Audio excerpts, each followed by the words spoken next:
जय जगन्नाथ पिला माने आपण मानक आम चैनल को स्वागत।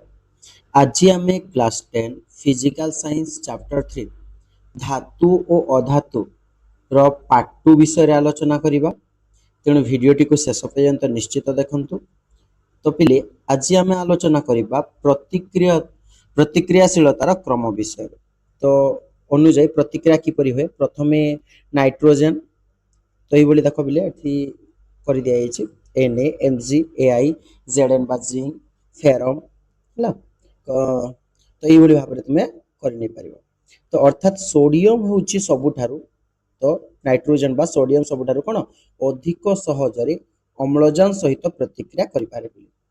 सोडियम सबुठारु अधिक प्रतिक्रिया करे का सहित अम्लजान सहित जेतेबेले तंबा तुलनात्मक भाव में कम प्रतिक्रिया तो पिले कारण तो कौन पिले तो ये शेष तो तंबाटा कौन सबुठारु कम प्रतिक्रियाशील सबुठारु अधिक आसीबो किए सोडियम सबुठारु अधिक प्रतिक्रियाशील अम्लजान सहित एवं सबुठारु कम हेउची तंबा।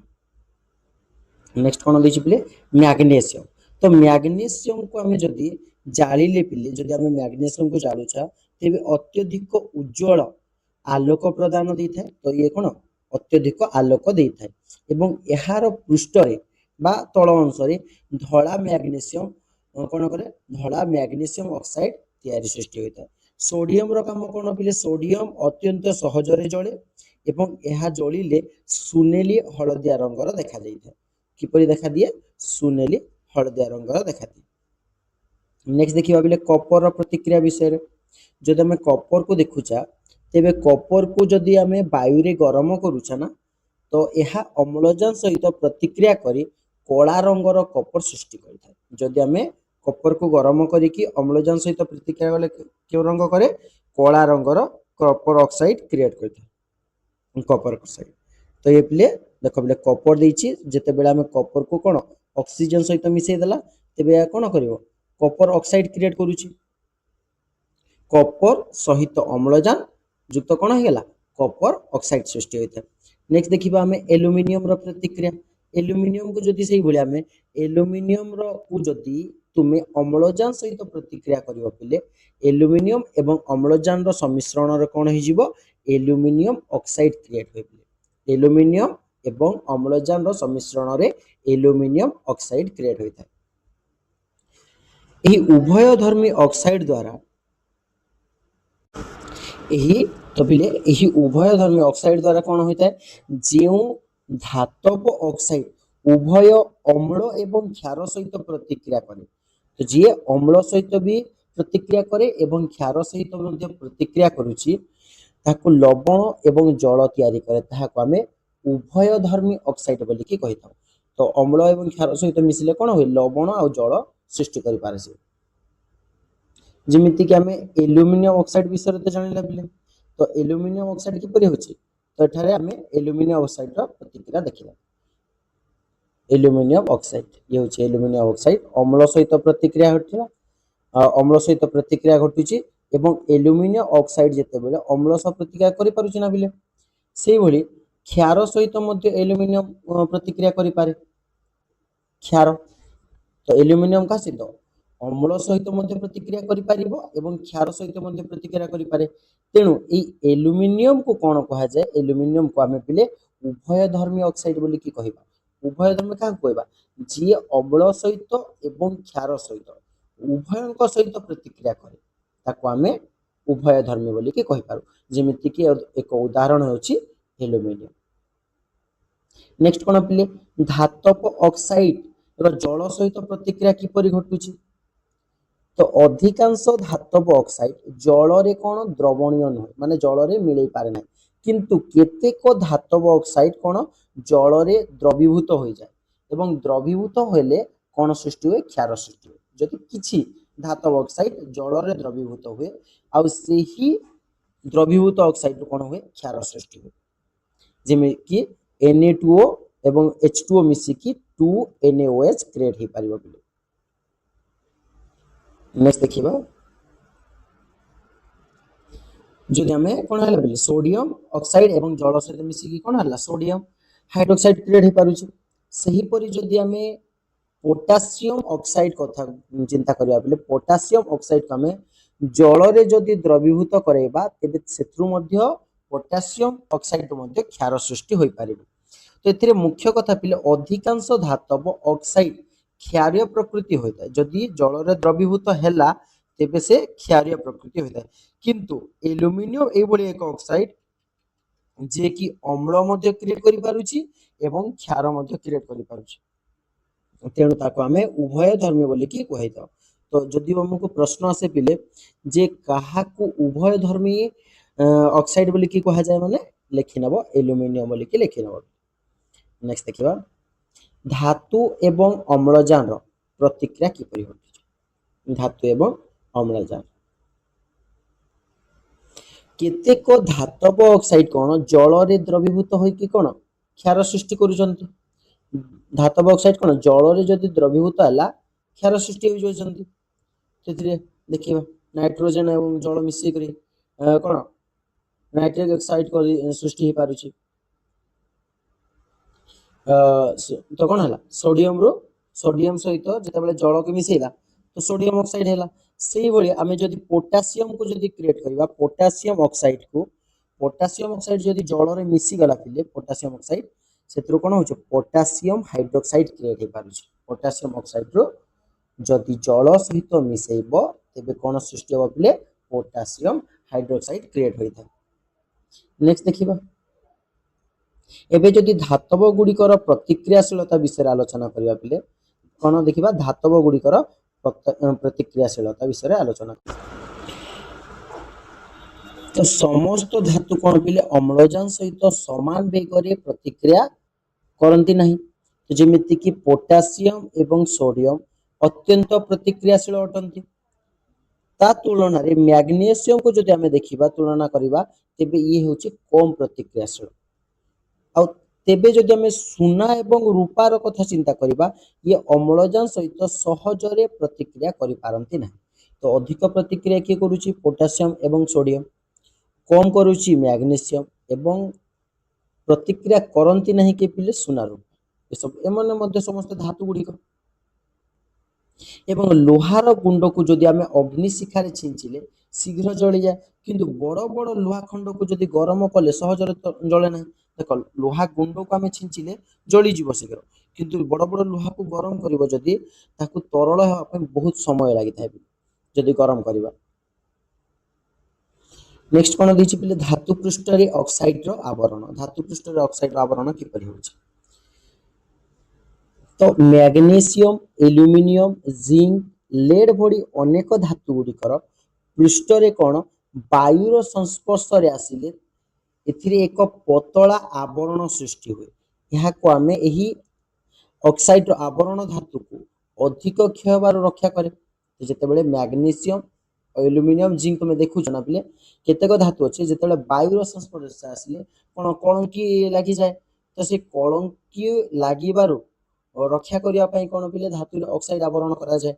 जेमिति कि आमे जदि देखिबा एल्युमिनियम रो एनोडाइजिंग एल्युमिनियम रो एनोडाइजिंग कथा आलोचना करिबा। तो एथिरे एल्युमिनियम वायु रे रहिले ଏହା ଉପରେ ଏକ ପତଳା ଏଲ୍ୟୁମିନିୟମ ଅକ୍ସାଇଡ କ୍ରିଏଟ ହୁଏ। ତ ଏଲ୍ୟୁମିନିୟମ ରେ ଯେତେବେଳେ ପବନ ବାଜୁଛି ସେଥିରୁ କଣ ହେଇଯାଉଛି ଏଲ୍ୟୁମିନିୟମ ଅକ୍ସାଇଡ। ତ ଏନୋଡାଇଜିଂ ର ଦ୍ୱାରା ଏହି ଅକ୍ସାଇଡ ଆବରଣ ଆହୁରି ମୋଟା ହୋଇଯାଏ।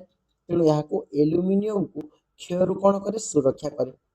ସେଭଳି ଯଦି ଆମେ ତମ୍ବାର ଅକ୍ସିଜେନ ସହିତ ପ୍ରତିକ୍ରିୟା ବିଷୟରେ ଆଲୋଚନା କରିବା ତମ୍ବାକୁ ଯଦି ଆମେ ନିଆଁ ପାଖକୁ ନେବା ନିଆଁରେ ସହଜେ ଜଳେ ନାହିଁ। ତେଣୁ ତମ୍ବାକୁ ଉତ୍ତପ୍ତ କଲେ ଏହା ଉପରେ ଏକ କଳା ରଙ୍ଗର କପର ଅକ୍ସାଇଡ ଆବରଣ ହୁଏ। ଯଦି ତମ୍ବାକୁ ନେଇକି ତୁମେ ନିଆଁ ଉପରେ ଥୋଇବ ନା ପିଲେ ସେଥିରେ କଳା ରଙ୍ଗର ଅକ୍ସାଇଡ କ୍ରିଏଟ ହୋଇଥାଏ। नेक्स्ट कोन दिछि पिले धातुर जल सहित प्रतिक्रिया। तो धातु गुड़िक कौन जल सहित भिन्न भिन्न भाव में प्रतिक्रिया करती। सोडियम पोटासियम कैलियम तो यही धातु गुड़िक जल सहित अत्यंत शीघ्र प्रतिक्रिया करती। जल सहित कौन शीघ्र करिपारती। प्रथमे आसीजिवो कैल्शियम द्वितीय आसीबो पोटासियम देन आसीजिवो सोडियम। अर्थात यही तीनोटी धातु मध्य सोडियम हेउची सबुठारु अधिक प्रतिक्रियाशील एवं तापरे किए पोटासियम एवं शेष रे आसीबो कैल्शियम। तो तुमको जदि प्रश्न पचारे तो क्यों धातु सबुठार अधिक प्रतिक्रियाशील सोडियम लिखा पिले मन रख जे सोडियम एवं पोटासियम जल सहित अत्यंत तीव्र गति रे प्रतिक्रिया करि पारंती।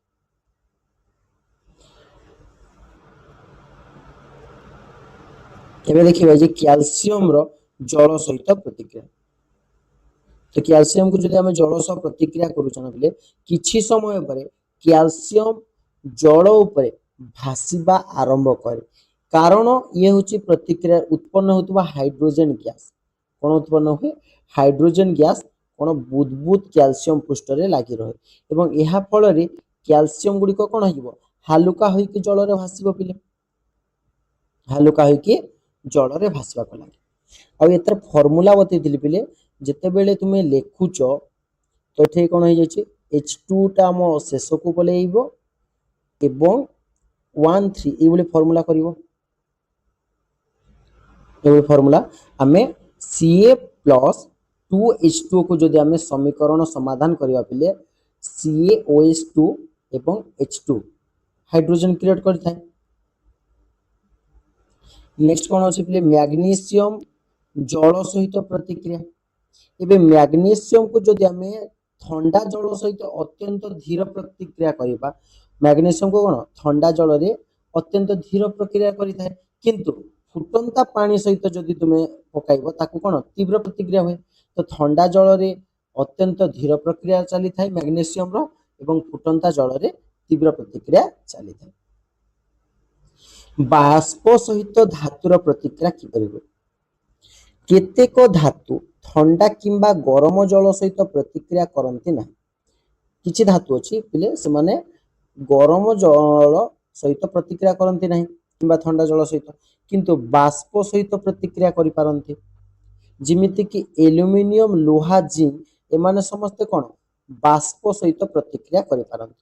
एबे देखो इठारे उडे संकेत दैछि हमकु Zn यानी जिंक रो संकेत का सहित जल सहित करा जाउछि बा बाष्प सहित तो सेथुर कोन